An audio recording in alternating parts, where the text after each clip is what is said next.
ഇരുന്നു കേൾക്കണം തൻ്റെ വിശുദ്ധവാക്യത്തിൽ നമ്മുടെ ജീവനോ കേൾക്കുക നാം കാക്കുക നാം ജീവന്റെ വാക്യങ്ങൾ കേൾക്കുക നാം കാക്കുക നാം ജീവന്റെ വാക്യങ്ങൾ ദൈവവചനം ജീവനും ശക്തിയുമാകയാൽ ആത്മരക്ഷയുണ്ടേവനും ഉള്ളത്തിൽ കൈക്കൊണ്ടാൽ ആത്മമരണം മാറും നീതിയിലവൻ വാഴും കേൾക്കുക നാം കാക്കുക നാം ജീവന്റെ വാക്യങ്ങൾ കേൾക്കുക നാം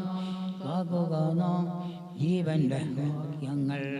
അന്തനു കാഴ്ച നൽകാൻ വചനമാർഗമാ സത്യത്തിൽ